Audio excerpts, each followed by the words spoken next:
And you get desensitized to this because we're so used to having information at our fingertips, and we can never really grieve from the previous thing because something else happens because we're too quick and privy to information. And we wake up to another crazy mass shooting. This one was in Texas, having to deal with multiple kids losing their lives. So I do want to take a moment and definitely say my condolences goes out to the families that are deeply in sorrow because they took their kids to school and could not pick them back up. My condolences and prayers go out to you. I could not imagine the feeling that you were going through.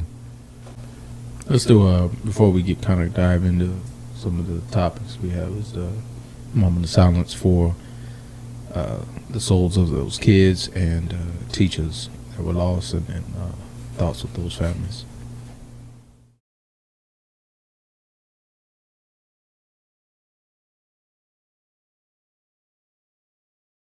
Man, that was a crazy day. And to think we just recently experienced it ourselves here in Sacramento. Right. And then it continues to happen. You know, we going on our thoughts about it, it happening on that Tuesday. It's, we get desensitized quickly. There's so many, and I'm not just talking mass shootings. I'm just talking, killings Violence. in general. Yeah. It just gets desensitized, especially when it's, when you break down the statistics and you start going into the groups that were affected, whether it be black people, whether it be Hispanic, whether it be minorities, whether it be kids, whether it be, these different groups. And at the end of the day, it's all death. Right. And you get desensitized to this because we're so used to having information at our fingertips, and we can never really grieve from the previous thing because something else happens because we're too quick and privy to information that happens readily. And that's, Denzel said it in our interview, man. That is the long-term effects of too much information.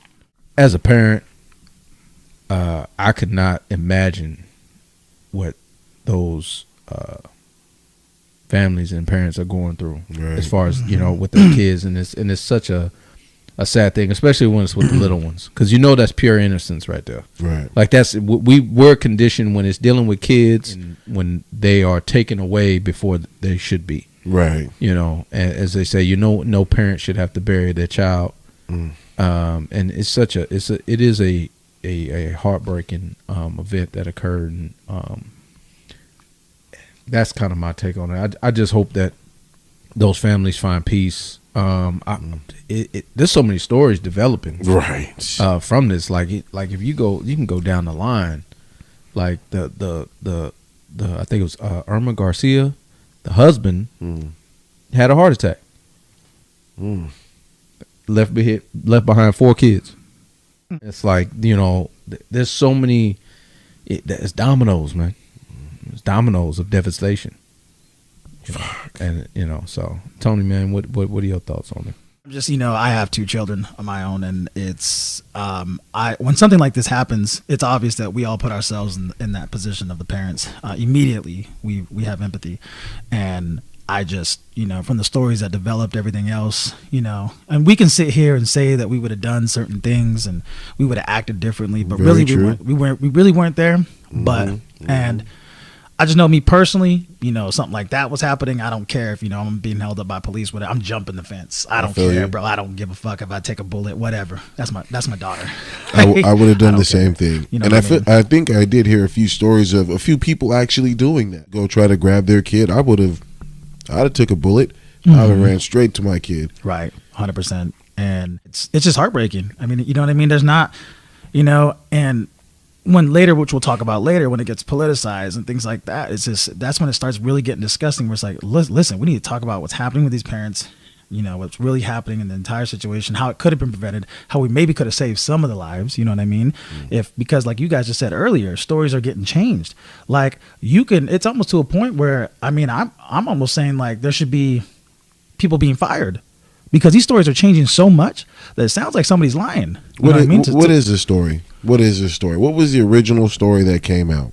Well, I remember when I first saw it, it came up on my feed on my phone. Right. When I first got the feed, and I'm like, damn, okay, we got another shooting. Okay, this is at a school, this elementary school, and I'm like, Rob Elementary, by the way. Right. And I'm like, no pun intended. I'm like, are you serious right now? Like, and then when I look the age group, my son is literally only 2 years older than this age group. You know, and you as you touched on it, Tony, just putting your own self in the shoes of those parents. Right. When you were just supposed to pick your kids up, right, and you're not going to be able to. That's such a. I think anybody can empathize and sympathize with that, you know, whether you're a parent or not. But I think it just strikes home with a parent because now I think we get to the point where we don't think it's going to happen to us. Right, that part. To me, it's a lot of arrogance too. Like you don't know. Like everybody says, you know, that we shouldn't overreact or we shouldn't do that. What the fuck you talking about? What the fuck you talking about? Overreact. Right. That's an emotional event. If that was your kid, well, how would you be reacting? I'd be wanting to hurt somebody. So this whole idea, you can't overreact, and I said that, like, shut the fuck up. Right. Shut the fuck up. That shit pisses me off when people say that shit. When it's situations like this, you don't want to overreact. Like you're going to.